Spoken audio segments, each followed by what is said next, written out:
Voltamos com o nosso TV Cidadã. Nesse bloco, o professor Giancarlo de Melo Silva, ele que é professor doutor em História do Norte e Nordeste pela UFPE e também professor universitário aqui em Alagoas.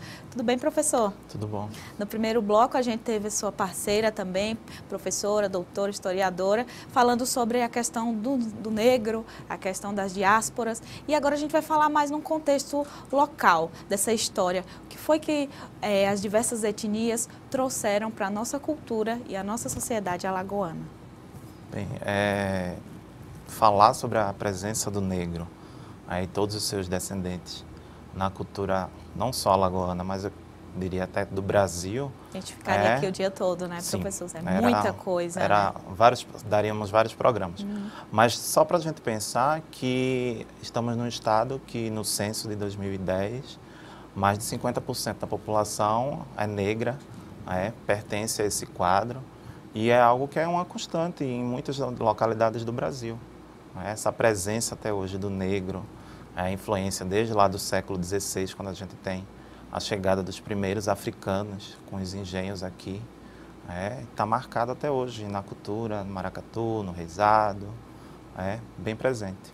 E aí a gente está realmente num estado que ainda até hoje a cultura da cana-de-açúcar, a cultura do engenho é muito forte, né? E aí os negros vieram e trabalharam aqui, né? E foram escravizados e realmente trouxeram uma cultura e o seu trabalho, a sua mão de obra. O que isso representa hoje para a população alagoana que hoje ainda trabalha, que hoje ainda vive, por exemplo, da cana, historicamente, socialmente? Isso tem ligação?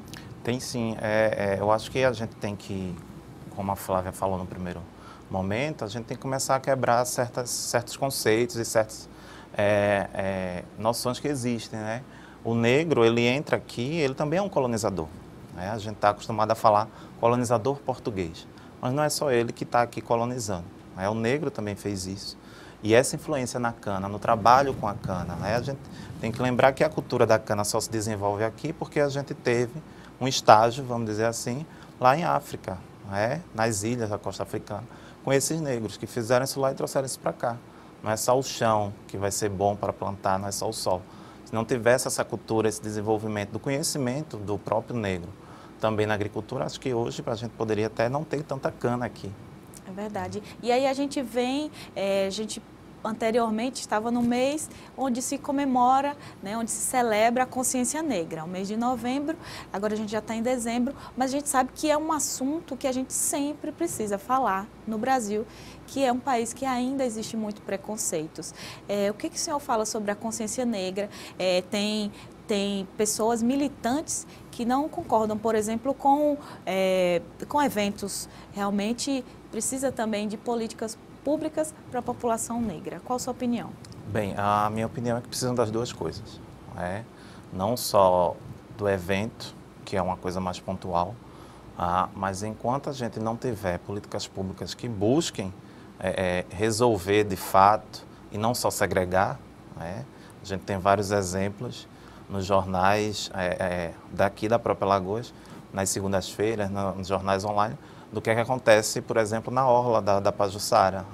Se a gente for ver, a maioria daqueles jovens que são parados para sofrer revista da polícia são negros. Se a gente for para o Rio de Janeiro, aquela segregação que aconteceu na praia de Ipanema, Leblon, é a população negra que é alvo disso.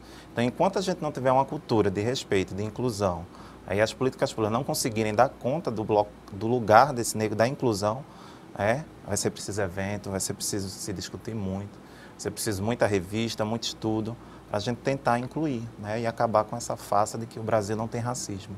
Pois é, aí a gente fala sobre miscigenação. Estou vendo aqui a minha cor, as pessoas dizem que eu sou branca, mas eu tenho avós negros, tenho um avô negro, já tive uma bisavó negra, e quanto do meu sangue negro não tem aqui? Eu não me vejo branca. E como é que essa população, né, que realmente não tem um fenótipo, tem um fenótipo negro, né, mas ali o sangue também do branco está ali com a miscigenação negra, como é que a gente se vê? O Brasil se vê negro, não vê, tem preconceito ainda? Qual a sua opinião também sobre isso? Bem, eu acredito que boa parte do Brasil não se vê negro. Alguém que diz para você que você é branca, eu já escutei que eu era moreno jambo. Então é uma coisa muito relativa essa equiparação de cores ou subcores, né, que tem coisas que não são nem cores ainda. Mas enquanto não tivesse inclusão, enquanto a gente não se reconhecer como um povo literalmente miscigenado, tá? E essa identidade de descendente do negro, o negro não é só aquele que tem a pele mais escura, sou eu, sou você, mas eu acredito que a gente só se reconhece como negro a partir do momento que a gente sofre algum preconceito. Está no DNA, né? Mas Isso. o preconceito talvez a gente... Eu acho que o preconceito é o que mais tem. gritante, o que diz para você, você é negro. É uma coisa que me incomoda muito desde que eu cheguei aqui, é entrar em alguns espaços, alguns recintos, e observar que todos os que servem são negros. Todos os que são atendidos são brancos. Muitas vezes eu já fui em alguns locais, por acaso, que eu era a pessoa mais escura sendo atendida. Quando a gente chega em alguns locais e encontra a única pessoa branca dos que estão atendendo é quem está lá na porta. Ou em alguns eventos que são montados que só faz reforçar que o corpo negro é um corpo escravo, um corpo que tem que atender, que servir. Recentemente teve um evento aqui em Maceió, para voltar para o Quilombo, para falar sobre o Quilombo, mas quem estava na porta era uma negra, bem vestida, como se fosse uma mucamba. Não era uma quilombola que estava ali. Então são coisas que são reforçadas e a gente não percebe que isso está sendo. Cada dia está ali, né, na nossa cara e a gente não percebe. Isso. E aí eu acho importante as políticas afirmativas, né, de cotas, por exemplo. Mas qual a sua opinião sobre essas políticas de cotas, né? Há realmente um movimento contrário sobre isso, Sim. Porque fala da miscigenação, mas é como a gente acabou de falar, a cor que está na pele ali que sente o preconceito, né? Isso. Com relação à cota, ao cotista, é um trabalho que tem que ser, não está resolvido. É um projeto de reparação. Você quer incluir? É uma pergunta que veio me incomodando nos últimos tempos, perguntar para todo mundo. Quantos professores negros você já teve? Quantos médicos negros já lhe atenderam?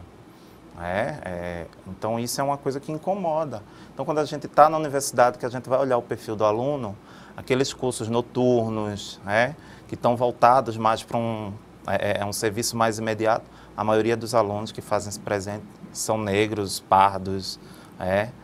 E quando a gente vai olhar os cursos que seriam de umas profissões mais valorizadas, a advocacia, a engenharia, a medicina, majoritariamente brancos. Isso não é. Como eu disse lá no início, a gente está num estado que desde o século XIX, mais de 50% da população é descendente de negro. Carrega a cor negra na pele. E por que essa população não acessa os melhores cursos universitários, os melhores cargos? Basta a gente olhar no entorno, no trabalho, na rua. Pois é, e a gente no bloco anterior, a gente falou com a doutora Flávia, professora, e ela disse que realmente esperava mais da terra de Zumbi, esperava mais negros, esperava, né? Mas realmente é uma população mais espalhada, mais negra. E qual a opinião de você, a sua opinião sobre o quilombo, o nosso quilombo, Zumbi dos Palmares, e essa figura tão emblemática de Zumbi, o guerreiro aí, o heróico, alagoano? Isso.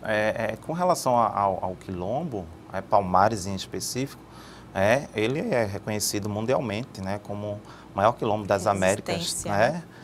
Em tempo de existência, em tamanho, nas proporções que tomou. Uma coisa que a gente tem que tentar entender é que o quilombo não era um local só do africano fugitivo. Tem um indígena que estava lá, as escavações já provaram isso aqui no quilombo de Palmares, mostrando que tinha muito indígena lá presente, brancos pobres. O quilombo não estava de fato isolado, e não foi só Palmares que existiu. Hoje, onde é Rio Largo, teve quilombo. O Pilar teve quilombo. Então, a gente está cercado por uma localidade que existiram vários quilombos. Em Recife, a gente tem isso. E são quilombos que mantêm contato com a sociedade. Eles não estão lá isolados, aquela imaginação que a gente tem, vivem em isolamento. Não, eles estão em intenso contato. E tinha seus líderes, né? Isso. E a relação de criar a figura de Zumbi, a gente está numa época, no século XX, XXI, de criação de novos heróis, e principalmente para quem não tem heróis. Até o século XIX, dá para se dizer que quem era negro não tinha um herói negro. E Zumbi, ele meio que preenche essa lacuna, ele é equiparado a um Tiradentes. que também é outro herói criado. Então a gente tem que pensar que o papel de Zumbi é importante para criar essa mentalidade, né? Até para os jovens que estão vendo, tem um herói negro que eu posso... Ele representa a parte da população que se vê realmente negra. Isso. Né? Ele traz essa representatividade. A gente só não pode, como eu disse, esquecer que não tinham só negros e africanos dentro do Quilombo. O Quilombo é uma sociedade muito vasta, né? É verdade. Aí você me trouxe aqui que recentemente a gente teve o Chá de Memória, que foi esse evento aqui, né, que aconteceu com vários professores discutindo também a presença do negro em Alagoas, a história, a cultura e a sociedade. Por que a gente tem que ter esse chá de memória e qual foi a ideia do evento? Bem, a ideia do evento, ela faz parte da equipe, vamos dizer, multidisciplinar, que hoje está executando um projeto dentro do arquivo público. E a ideia do chá é que a cada mês, até o final do ano que vem, a gente tenha debate sobre temas específicos. No mês de novembro a gente discutiu a consciência negra, para casar as ideias e trazer... o arquivo tem muita documentação, apesar de ter se falado que existiu muita queima de arquivo, muita perda, isso é verdade, mas ainda tem muita documentação a ser investigada, tem muitos estudos novos surgindo. E a ideia do chá é que a gente traga temas para esse debate. E com relação ao negro, é uma possibilidade de incluir socialmente, trazer o tema. Tem uma grande historiadora que ela diz, que o Brasil é um país sem memória. E essa memória ela precisa ser reavivada sempre. Os debates precisam ser feitos para a gente se lembrar de onde a gente veio, quem somos. Isso é muito importante. E a história sempre tem novas pesquisas e novas descobertas, né? Sim, sim, sim. A cada documento a gente pode reconstruir uma narrativa histórica que foi feita há 10 anos, né? Eu tenho a minha versão, você pode ter a sua. E a gente está fazendo sempre isso. Professor Jean Carlos, infelizmente a gente está no minuto final do nosso programa. Eu só queria que o senhor fechasse falando por que Alagoas, mesmo tendo Zumbi, mesmo tendo uma presença tão grande negra, ainda tem preconceito religioso com as religiões de matrizes africanas. Bem, com relação ao preconceito que existe, eu não diria só para a religião. O preconceito está relacionado ao próprio negro e seus descendentes. Enquanto a gente não passar a acreditar e a aceitar o outro com Deus, a forma que ele cultua o seu Deus, enquanto a gente colocar a minha fé acima da sua como se fosse a melhor, a gente não vai conseguir chegar a esse respeito. Cada um tem que ter a sua fé e exercê-la da forma como bem entender. É que nem o time de futebol, a gente escolhe e vai seguindo. Obrigada, professor, por sua presença. Muito obrigado. Obrigada também, telespectador da TV Assembleia.